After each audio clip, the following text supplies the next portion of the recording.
The burned firefighter. The announcement echoed through Gate 12 at Chicago O'Hare International Airport. Now boarding Flight 6382 to Los Angeles. First-class passengers, please proceed to the gate. Mike Sullivan, 48 years old, stood up from his seat. He adjusted his Chicago Fire Department cap over his head and grabbed his small bag. He didn't carry fancy luggage. He wasn't wearing a business suit.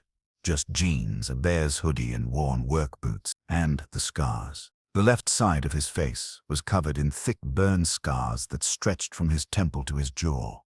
His left ear was partially melted. His left hand, the one holding his boarding pass, was twisted with shiny scar tissue. 15 years ago, Mike had run into a burning building to save a 5-year-old girl trapped on the 3rd floor. He got her out. She lived. He survived. But the fire had marked him for life. Mike walked at the gate. The agent smiled warmly at him as she scanned his pass. "Thank you for your service, Mr. Sullivan," she said quietly, noticing the fire department logo on his backpack. "Just doing my job, ma'am," Mike said. He boarded the plane. First class was half empty. It was an early flight on a Tuesday morning. Mike found his seat 2A by the window. He sat down and looked out the glass, watching the baggage workers load the suitcases. His daughter, Emma, lived in Los Angeles now. She was pregnant with her first child, Mike's first grandchild. He'd been saving for months for this first-class ticket. He wanted to fly comfortably for once. Other passengers began boarding. In seat 1C, across the aisle, sat a young woman. Mid-20s, dressed in designer athleisure, perfectly styled hair, manicured nails. She was filming herself on her phone. "Hey beauties, it's me, Vanessa. Flying first class to LA because, that's just how I fly." She waved her hand, showing off her rings. "I'll show you my seat in a minute."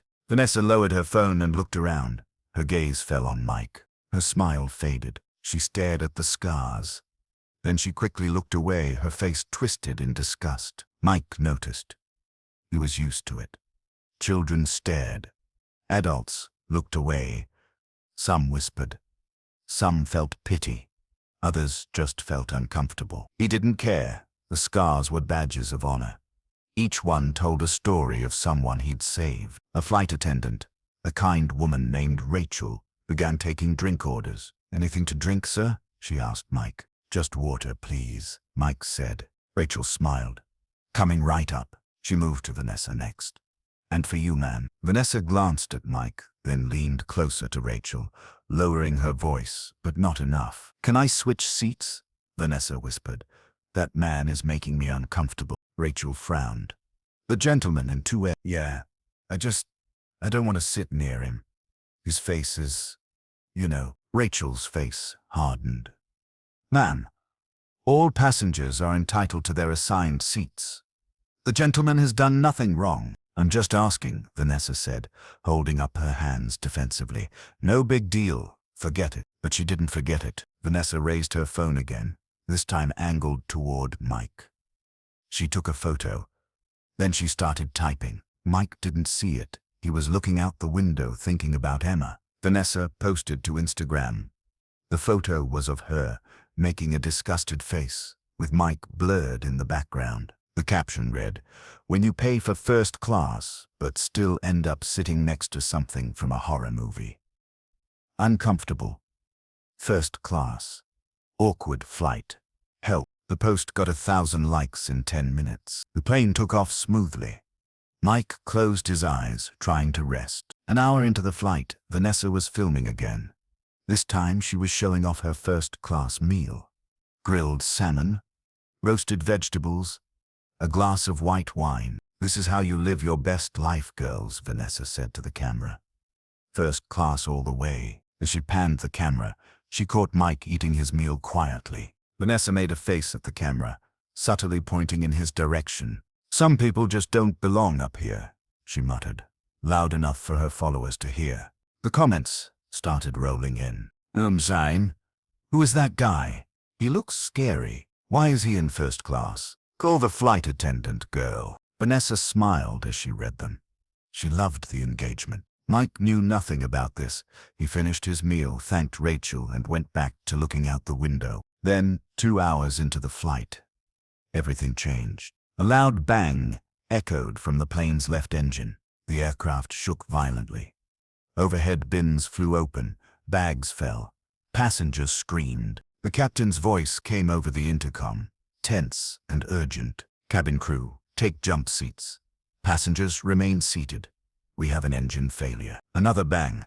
Then the unmistakable smell of smoke. Rachel, the flight attendant, ran toward the cockpit.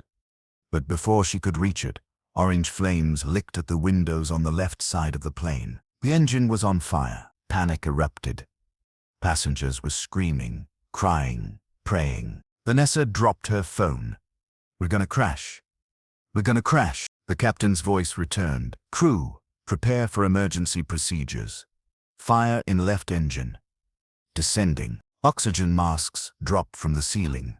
The cabin filled with smoke. And then Mike moved. He didn't panic. He didn't scream. He stood up, calm, with the trained eyes of someone who had walked into fire 1,000 times before. Everyone, listen. Mike's voice boomed through the cabin, loud and authoritative. Stay calm. Cover your mouths with cloth. Get low under the smoke. He turned to Rachel. Where are the fire extinguishers? Rachel was trembling. In the galley cabinet. Show me. Mike followed Rachel to the galley, grabbed 2 extinguishers, and returned to the cabin. Everyone, get away from the left side windows. Mike ordered. He sprayed the extinguisher at the cracks around the window panel, where flames were starting to seep through. The fire retreated. The plane shook again. They were losing altitude fast. Mike rushed to the galley, grabbed wet towels, and stuffed them into the cracks around the window panel to seal the smoke. Everyone, breathe slow, Mike shouted. Don't panic. Panic kills. Vanessa was curled up in her seat, sobbing. We're going to die. We're going to die. Mike knelt in front of her. Hey, look at me. Vanessa looked up, her eyes filled with terror. We're not going to die, Mike said firmly. The pilots know what they're doing. I know what I'm doing. But I need you to calm down. Can you do that? Vanessa nodded, trembling. Good. Now take a deep breath. In. Out. That's it. Mike turned to the rest of the cabin. Everyone do the same. Slow breaths. Save oxygen. The captain's voice returned. Crew. Fire is contained. We're making an emergency landing in Denver. 5 minutes. Mike stood in the aisle, checking each passenger. An elderly man was having chest pains. Mike kept him calm, monitoring his pulse. A woman with a baby was hysterical. Mike helped her secure the baby properly. Vanessa watched him, eyes wide. This man, the man she'd mocked, the man whose face had disgusted her, was saving everyone on the plane. The plane descended sharply. The wheels hit the tarmac with a brutal impact. The plane bounced, skidded, and finally stopped on the runway. Fire trucks were already there, spraying foam on the smoking engine. The cabin door opened. Paramedics rushed aboard. Mike stepped aside, letting them work. He wiped the soot from his face, leaving black streaks across his scars. Rachel, the flight attendant, ran to him. You saved us. Mike shook his head. The pilots saved us. I just kept everyone calm. No, Rachel said, tears streaming down her cheeks. You're a hero. The passengers began to applaud, slowly at first, then louder. The entire first-class cabin was clapping, crying, thanking him. Mike nodded, uncomfortable with the attention. I just did what I'm trained to do. Vanessa was sitting in her seat, staring at him. Her phone was in her lap, forgotten. As passengers deplaned, Vanessa approached Mike. Sir, she said quietly.